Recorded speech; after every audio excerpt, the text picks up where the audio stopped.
Mics, camera, action. Welcome back to Takaro. And this week, we're going to be talking about an insect. Is that right, Debbie? A very, very popular insect and a very hardy insect. If you haven't guessed it already, we're talking about cockroaches. The insects that supposedly have been known to survive a nuclear fallout. Correct. They survive everything. They have been known, I think, they've been identified to the dinosaur era as well, right? They're the remnants of the dinosaur era. And in fact, today, what we're going to be talking about, which is cockroaches, is actually going to be connected to political science and civics. So that's interesting. Yep. This insect, this very, very humble insect that can be found everywhere, especially in your kitchen, came into the limelight very, very recently as May 15th, when a very important man, which is the Chief Justice of India, actually said that the youth in our country today, some of the youth in our country are like cockroaches because they unemployed youth are like cockroaches because they run into things like activism and journalism and try to, be part of the media. Basically, they can't find work. They're just doing random other things. And you can imagine that did not go down well with a lot of people, especially the youth, people who generally tend to go into the media or generally tend to go into activism. They want to do things for the country, so they felt really bad that they were being compared to the cockroach. But then someone decided, hey, you know what? It's probably not a bad thing at all. Let's lean into it. So the person who actually called, who made this statement of unemployed young people being like cockroaches or parasites is the Chief Justice of India. And the Chief Justice of India is basically one of the most important people, the highest judge in the country. And later on, he came back saying that, he was misquoted. He did not mean that. He was mainly meaning people who use fake degrees, certifications, and enter professions like law or medicine, which is dangerous. That was his whole point, is that those are the people I was basically calling cockroaches.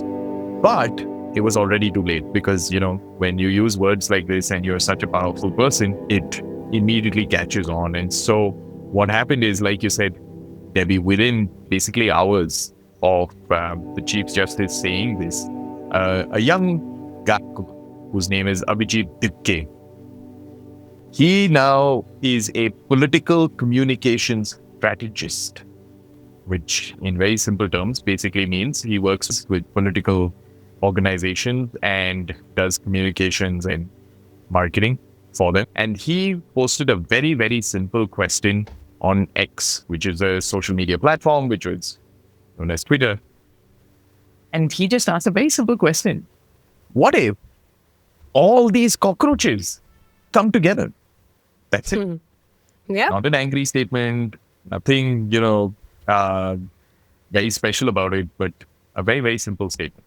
That's right. And I think one of the things that kind of made the cockroach capture everybody's imagination is of course, because it's a insect that is usually, people find them very disgusting, but they're also found everywhere. But also it's the timing, right? We are at a time when there aren't enough jobs. People are highly educated. There aren't enough jobs out there for them. They're unhappy with the way the country is run in certain ways. Or they just want to be heard more and they feel like they're not getting enough options to be heard. You were talking about the, unemployment. And actually 40% of Indian graduates under the age of 25 are unemployed today. And that's a pretty large number, right? So there's that sort of frustration building up. There's sort of that, anger that's building up slowly. So this guy, Abhijit, he basically took the name Cockroach and he immediately founded a party called the Cockroach Janata Party. It's not a real party though. What Abhijit did was, it was a joke party, right? He didn't really mean to float a political party. I mean, it's not so easy to just, up and say, hey, here's my political party and I'm going to fight elections. That was never the point. The point was just to make a fun account. Correct. And he started off, like you said, on X and on Instagram. But what happened is people identified with this issue so much that they actually got a huge number of followers, more than the BJP and more than the Congress accounts as well. The Congress is the opposition party, the largest opposition party. they had more followers than both of them. So can you imagine how many people got excited about this idea of a Cockroach Janata Party?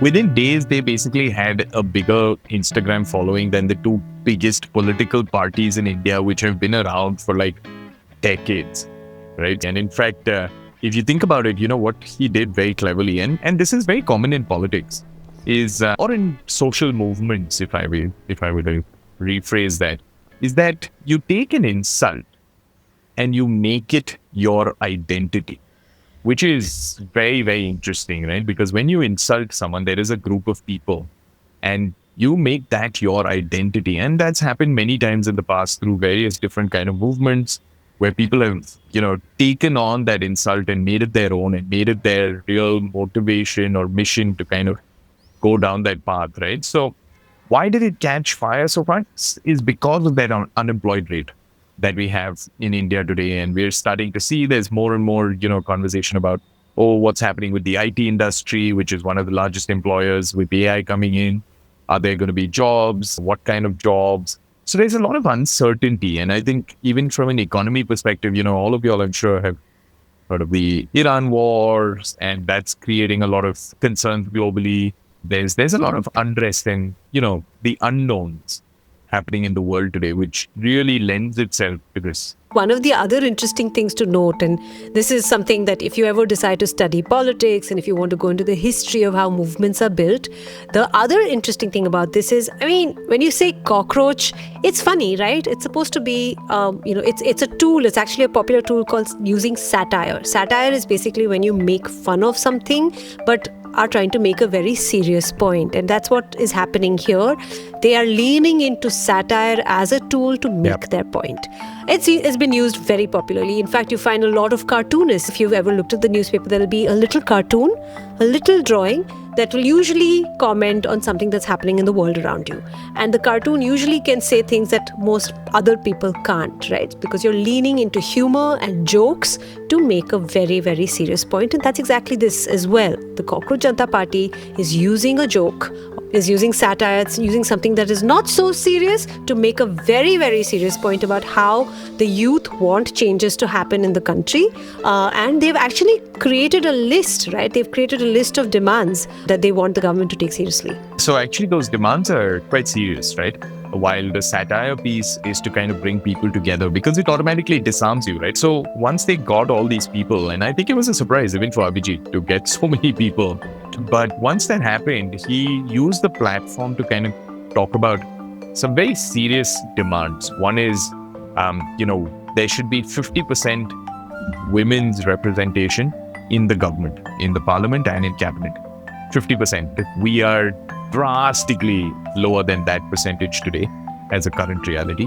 He basically also looked at one of the initial demands was 20-year bans for politicians who switch parties for personal gain. And this is very interesting because I don't know if you've been following it, but every time a government is formed in India, in a state or at the center level, there are politicians who jump from one party to another to try and create that majority.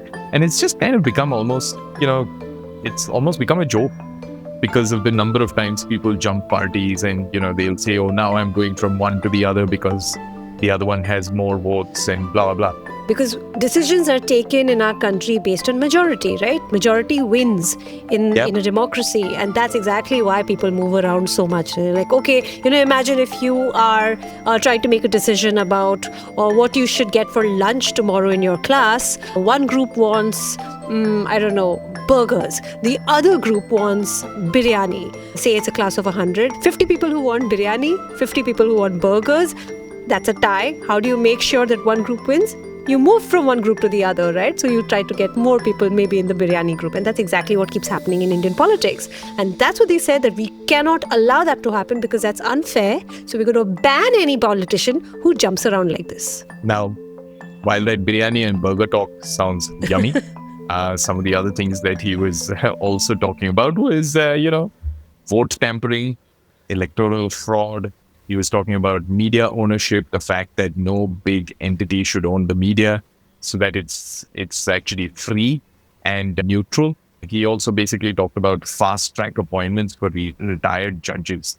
into political roles. So someone That who's a should not be judge allowed. coming into the political role, it shouldn't be allowed. So while the attack was a satire and Cockroach Janata Party as a name, which is funny, some of these demands are actually very, very serious because, it's exactly what's happening in our country. And in fact, they actually had a protest which was extremely successful. No one expected it. Basically, the Cockroach Janata Party asked all of its supporters to come to Delhi. Yeah, that's right. They all congregated in a place called Jantar Mantar. Now, Jantar Mantar is a very, very famous spot in Delhi, which is a designated spot for protests. Now, remember, protesting is actually a very important part of who we are as Indians, right? That's how it played a big role in our independence struggle against the British, and we continue to build that as a democracy, as an essential part of who we are and how we make our voices heard. Yep. So Jantar Mantar is a designated spot for peaceful protests. We are allowed to do it as per the Constitution as well, under Article 19, where you're allowed to come together. You have the freedom of speech and you have the freedom to congregate.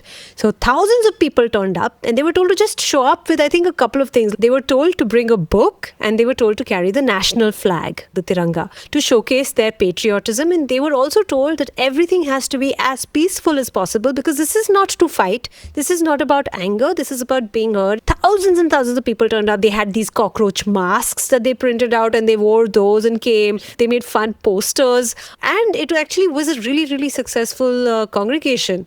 And that's where these demands were made. Yeah, and I think one of the other things that they also started demanding is about the education minister, right? The resignation of the education minister, because there have been so many scandals about university entrance exams, about, many of the state and board level exams as well. Paper leaks. One of the new demands that they paper leaks. One of the new demands that they came up with was the resignation of the education minister, Dharmendra Pradhan. Now, again, this is not an official political party. CJP is not an official political party as yet. Whether it will become one, maybe. But, it's a congregation of people who all have the same sort of problems, thoughts. They want the same kind of change to be seen. So that's what's kind of bringing everyone together. And this is a really, really important moment in, I would say, the Indian political environment as well, right? Because there's been one ruling party for a long while, not much of a opposition. It's always been struggling at the central level. There is a huge economic change that's happening. India is always known to be the place where there are tons of jobs and a lot of growth. The world is suffering. India is also suffering. A lot of unemployed youth. So I think all of this coming together really spurred this growth of the Cockroach Janata Party. And I think it's very important for us to understand that from a geopolitical, from a political science perspective, and, how civic change can possibly take shape as well. And this has not just happened in India, it's happened all over the world in different countries as well.